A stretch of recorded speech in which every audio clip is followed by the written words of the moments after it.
اعوذ باللہ من الشیطان الرجیم بسم اللہ الرحمن الرحیم قل یا عبادی الذین آمنوا اتقوا ربکم للذین احسنوا فی هذه الدنیا حسنة وارض اللہ واسعة انما یوفی الصابرون اجرهم بغیر حساب۔ اے نبی صلی اللہ علیہ وسلم، آپ مومنین کو میری طرف سے کہیے، اے میرے ایمان لانے والے بندو، تم اپنے پروردگار سے ڈرتے رہو۔ ان لوگوں کے لیے جنہوں نے اس دنیا میں نیکیاں کی، ان کا انجام اچھا ہوگا اور اللہ کی زمین کشادہ ہے۔ صبر کرنے والوں کو بے شمار اجر دیا جاتا ہے۔ یہ سورہ زمر کی 10ویں آیت ہے۔ اس سے پہلے گزشتہ درس میں جو بات چل رہی تھی کہ اگر تمہیں کسی شہر یا ملک میں کسی قسم کی کوئی رکاوٹ پیش آتی ہو، شریعت پر چلنے کے سلسلے میں، اللہ کی عبادت کرنے کے سلسلے میں، تو تم کو اس ملک اور اس شہر سے نکل جانا چاہیے، ہجرت کر جانا چاہیے اور کسی ایسے مقام پر چلے جانا جہاں پر تم امن و سکون کے ساتھ اللہ کی عبادت کر سکو۔ اس سلسلے میں صبر کی ضرورت پڑتی ہے، کیونکہ جب ہجرت کریں گے تو ظاہر بات ہے کہ ناگوار چیزیں اور تکلیف دہ چیزوں کا بھی سامنا ہوگا۔ ایسا نہیں ہوگا کہ کچھ بھی مشکل پیش نہیں آئے گی، بلکہ مشکلات ناگزیر ہے۔ اور پھر ایمان اور تقوی کی راہ میں انسان جب نکلتا ہے تو پھر اس کو لذات اور شہوات اور خواہشات کی قربانیاں دینا پڑتا ہے، اور اس سلسلے میں صبر کی ضرورت پڑتی ہے۔ اور صابرین کے لیے سے اللہ تعالیٰ نے ان کی فضیلت اس آیت میں بتائی ہے کہ ان کو ان کے صبر کرنے کی وجہ سے پورا اجر دیا جائے گا۔ انما یوفی الصابرون اجرہم بغیر حساب، اور ایک لفظ آیا ہے اس میں بغیر حساب، بغیر حساب کتاب کی۔ اس کا مطلب یہ ہے کہ اس کو حساب کے پیمانوں میں ناپا نہیں جا سکے گا، اتنا اجر اللہ تعالیٰ عطا فرمائیں گے ان لوگوں کو جو اللہ کی راہ میں جو مشکلات پیش آئیں گی اس میں صبر کر لیں گے۔ تو ان کو یعنی بے حد و حساب، غیر متناہی جو کہتے ہیں، انفینائٹ، یعنی جس کا کوئی حساب کتاب ہی نہیں، ایسا دے دیں گے کہ بس یعنی ان کی طرف اونڈیل دیا جائے گا، یعنی اجر اللہ تعالیٰ کی طرف سے اس صبر کی بدلے میں۔ تو اس میں صبر کا جو لفظ آیا ہے، آخر صبر کہتے کسی ہیں؟ اس سے پہلے بھی آپ کے سامنے کئی وقت یہ اس کے جو ہے بات آئی تھی۔ صبر کے 3 مواقع ہیں یا 3 قسمیں ہیں یا 3 درجے ہیں، اس کو کہہ سکتے ہیں آپ۔ سب سے پہلا تو یہ ہے کہ مشکلات اور مصائب اور پریشانیاں اور تکلیفیں، بیماریاں، نقصانات جو بھی انسان کو دنیا میں پیش آتی ہیں، ان تمام چیزوں پر یعنی سہ لینا، ان پر صبر کر لینا، ان کو برداشت کر لینا، یہ صبر کا پہلا درجہ ہے۔ اور پھر دوسرا درجہ یہ ہے کہ اللہ تعالیٰ کی احکامات کے سلسلے میں ان کی فرمانبرداری کرتے ہوئے جو تکلیفیں پیش آتی ہیں ان کو سہ لینا، یہ صبر کا اور ایک درجہ ہے۔ جیسا کہ آپ کو نماز پڑھنے کے لیے اٹھنا ہے، صبح میں فجر کی نماز ہے یا دیگر نماز ہے، یا خیرات کرنا ہے، یا حج کو جانا ہے، یا دیگر بہت سے ایسے کام ہیں جس میں اللہ کا حکم ہے کہ یہ کام کرنا ہے، تو فرائض کی ادائیگی اور واجبات کی ادائیگی کے سلسلے میں جو آپ کو جو تکلیف اور مشقت پیش آتی ہے، یقیناً مشقت پیش آتی ہے۔ اس لیے تو لوگ آج جو ہے نمازوں سے، مسجدوں سے غائب ہیں۔ اگر تکلیف اور مشقت نہیں ہوتی، بالکل آسان کام ہوتا، تو جیسا کہ دوسرے جگہوں پر جا کر جو ہے بھرے پڑے ہیں، آباد کرے ہیں آستانوں کو، لیکن مسجدوں کو غیر آباد کر دیے ہیں، اس وجہ سے کہ اس میں مشکل ہے۔ روزانہ آپ کو اللہ کے حکم کی پابندی کے سلسلے میں 5 وقت حاضر ہونا ہے اور اپنی نیند کی قربانی بھی دینا ہے، تو اس سلسلے میں جو تکلیف اور مشقت پیش آتی ہے اس کو جھیل لینا، یہ بھی صبر ہے۔ اور سب سے اعلیٰ درجہ جو ہے، جو اللہ تعالیٰ جن چیزوں سے آپ کو منع کرے ہیں، جو چیزیں حرام ہیں، وہ اس سے رک جانا، یہ بھی صبر ہے، بہت اعلیٰ درجے کا صبر ہے۔ تو یہ 3 درجے جو ہے صبر کے جو بتائے گئے ہیں، یہ اگر انسان کوئی کرتا ہے ایمان اور تقویٰ کی راہ میں، تو پھر اللہ تعالیٰ اس کو بے حد و حساب اجر عطا فرماتے ہیں، بغیر حساب کتاب کے اجر عطا فرما دیتے ہیں۔ اس میں جو ہے سورہ بقرہ دوسرے پارے میں بھی اللہ تعالیٰ نے اس کا تذکرہ فرمایا کہ میرے بندے کیسے ہوتے ہیں۔ وَلَنَبْلُوَنَّكُمْ بِشَيْءٍ مِّنَ الْخَوْفِ وَالْجُوعِ وَنَقْصٍ مِّنَ الْأَمْوَالِ وَالْأَنفُسِ وَالثَّمَرَاتِ وبشر الصابرین الذین اذا اصابتهم مصیبۃ قالوا انا للہ وانا الیہ راجعون۔ یعنی اللہ تعالیٰ خود فرماتے ہیں کہ ہم ضرور بضرور تمہیں آزمائشوں میں ڈالیں گے، آزمائیں گے تمہیں، وَلَنَبْلُوَنَّكُمْ، کس چیز سے، بِشَيْءٍ مِّنَ الْخَوْفِ وَالْجُوعِ وَنَقْصٍ مِّنَ الْأَمْوَالِ وَالْأَنفُسِ وَالثَّمَرَاتِ، ساری چیزیں دنیا کی جو بھی ہو سکتی تھی مشکلات، وہ مشکلات سے تم کو گھیریں گے، یعنی تمہیں خوف دلائیں گے، دشمن کا خوف اور ڈر اور بھوک اور پیاس، اور پھر نقصانات میں پھلوں کے نقصانات، جان و مال کے نقصانات، یہ تمام چیزیں تمہارے اوپر، یہ آفتیں اور پریشانیاں ہم ڈال کر دیکھیں گے کہ تم آزمائشوں پہ کتنے پورے اترتے ہو۔ اور پھر اللہ تعالیٰ فرماتے ہیں کہ ایسے ہی بندے ہیں، وَبَشِّرِ الصَّابِرِينَ الَّذِينَ إِذَا أَصَابَتْهُم مُّصِيبَةٌ قَالُوا إِنَّا لِلَّهِ وَإِنَّا إِلَيْهِ راجعون۔ جب یہ تمام چیزیں ان کے اوپر پڑتی ہیں تو آزمائشوں میں گھبرا نہیں جاتے بلکہ صبر کرتے ہیں۔ ان کے لیے خوشخبری ہے جو یہ کہتے ہیں کہ جو مصیبت آتی ہے ان کے اوپر تو یہ سب کی سب جو ہے اللہ کی طرف سے ہے، ہم بھی اللہ ہی کے لیے ہیں اور ہم اللہ ہی کی طرف واپس لوٹ کر جانے والے ہیں۔ یہ کلمہ ان کے زبان پر ہوتا ہے، اِنَّ لِلَّهِ وَإِنَّ إِلَيْهِ راجعون، یہی کہنا چاہیے۔ یعنی جزا و فضا کرنے بیٹھ جائیں گے، روتے پلاتے بیٹھ جائیں گے تو جو مشکل اور جو پریشانی، جو آفت آئی ہے اور جو خیر سے محرومی ہوئی ہے وہ تو حاصل نہیں ہوگی، بلکہ جو ہے جو صبر کا جو اجر ملنے والا تھا وہ اجر ضائع ہو جائے گا۔ اس لیے یعنی صبر اسی کو کہتے ہیں کہ جس وقت پریشانی آپ کے اوپر آ کر پڑی ہے اس وقت یہ کہہ دینا کہ یہ اللہ کی طرف سے ہے، اِنَّ لِلَّهِ وَإِنَّا إِلَيْهِ راجعون۔ یہ طریقہ کار ہونا چاہیے، اللہ تعالیٰ بتا رہے ہیں، یا ایھا الذین آمنوا استعینوا بالصبر والصلاۃ ان اللہ مع الصابرین۔ سورہ بقرہ ہی میں اللہ تعالیٰ نے فرمایا، اے ایمان والے بندو میرے، مدد مانگو، استعانت مانگو نماز اور صبر سے، یعنی دونوں چیزیں ایسی ہیں کہ اس کے ذریعے سے جو ہے تم میری مدد چاہو اور استعانت چاہو۔ پھر اس کے بعد کیا ہوگا، ان اللہ مع الصابرین، بے شک اللہ تعالیٰ تمہارے ساتھ ہے۔ جب اللہ تعالیٰ ساتھ ہو جائیں گے تو پھر کس چیز کی ضرورت پڑے گی، یہ سوچ لینا چاہیے انسان کو۔ یہ آیت جو ہے سمجھنے کے لائق ہے کہ جب اللہ تعالیٰ تمہارے ساتھ ہو جائیں گے، صابرین کے ساتھ ہے اللہ تعالیٰ، غیر صابرین کے ساتھ نہیں ہے۔ جو روتے پلاتے ہیں، جو برداشت نہیں کر پاتے، ان لوگوں کے ساتھ اللہ تعالیٰ نہیں ہے۔ جو برداشت کر لیتے ہیں مشکلوں کو، ہر قسم کی مشکل کو سہ لیتے ہیں، ان کے ساتھ اللہ تعالیٰ ہے۔ جب اللہ کا ساتھ ہو جائے گا تو پھر ساری مشکلیں خود بہت آہستہ آہستہ دور ہو ہی جائیں گی۔ اس میں جو ہے اللہ کے نبی صلی اللہ علیہ وسلم کی ایک حدیث جسے حضرت انس رضی اللہ تعالیٰ عنہ روایت کرتے ہیں، جس کو حضرت قتادہ رضی اللہ تعالیٰ عنہ نے جو بیان کیا ہے کہ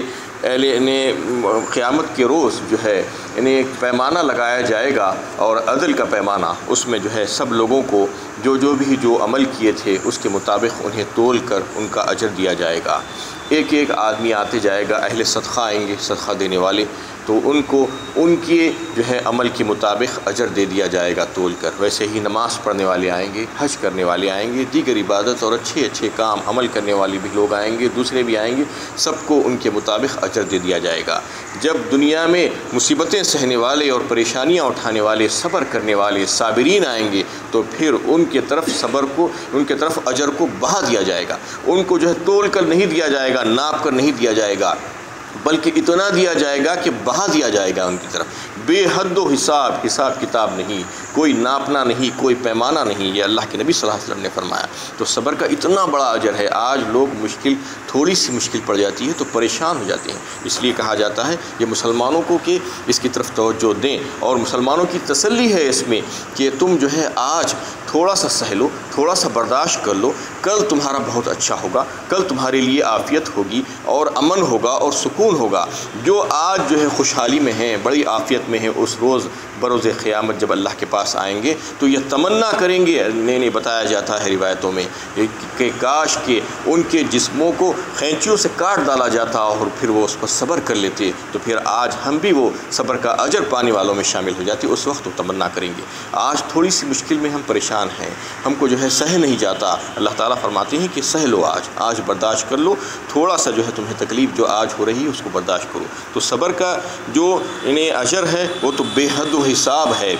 لیکن اس میں جو ہے جو اعلیٰ درجے کا صبر ہے، جس کو جو ہے مفسرین نے بیان کیا ہے کہ وہ یہی ہے کہ اللہ تعالیٰ کی نافرمانی اور معصیت سے اپنے آپ کو بچائے رکھنے کے سلسلے میں، اور جو ہے اپنے نفس کو انہیں جو خواہشات ہوتے ہیں، جو گناہوں سے بچانے کے سلسلے میں جو مشقت اور جو تکلیفیں جو برداشت کرتا ہے انسان، وہ سب سے اعلیٰ درجے کا صبر ہے۔ آپ سوچئے کہ جیسا کہ ایک انسان جو ہے حرام کمائی کماتا ہے تو اس کو حرام کمائی سے بچنا ہے، جو اللہ تعالیٰ کی نافرمانی ہے، اللہ تعالیٰ اس کو ناپسند فرماتے ہیں اور منع کرے ہیں،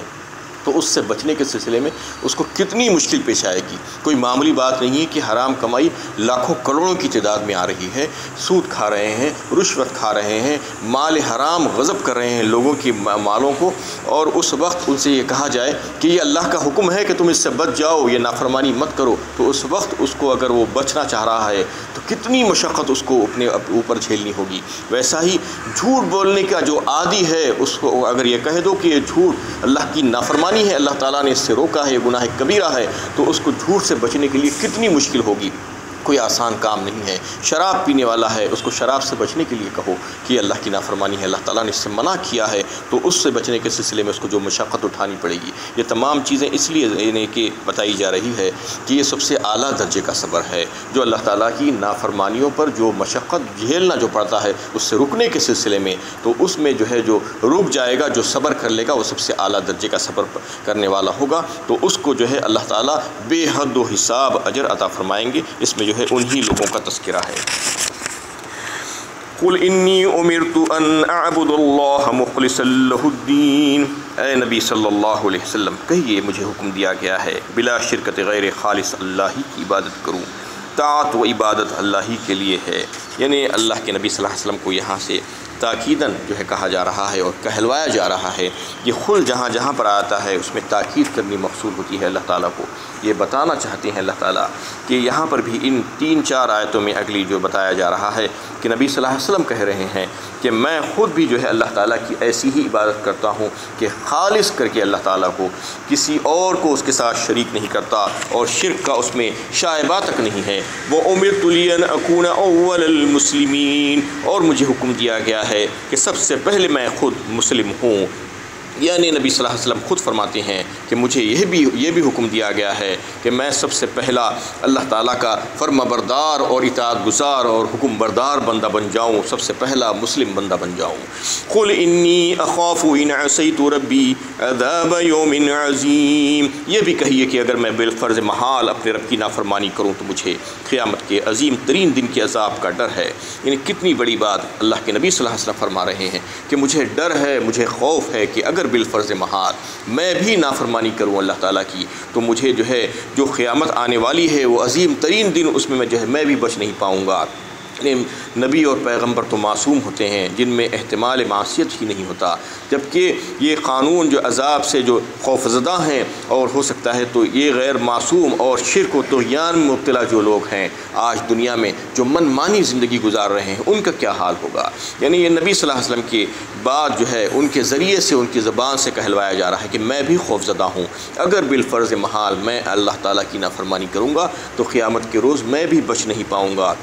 تو اس میں بتانا یہ مقصود ہے، تاکید کرتے ہوئے کہ اللہ کے نبی صلی اللہ علیہ وسلم جو اتنی مبارک ذات ہے، محبوب ہے اللہ تعالیٰ کے، ان کو بھی جو ہے خوف ہے اگر جو ہے ایسا ہوگا تو پھر میں بھی نہیں بچ پاؤں گا، تو پھر دوسروں کو کتنا خوف ہونا چاہیے کہ اللہ تعالیٰ کی نافرمانی کرتے ہوئے۔ قل اللہ اعبد مخلصا لہ الدین،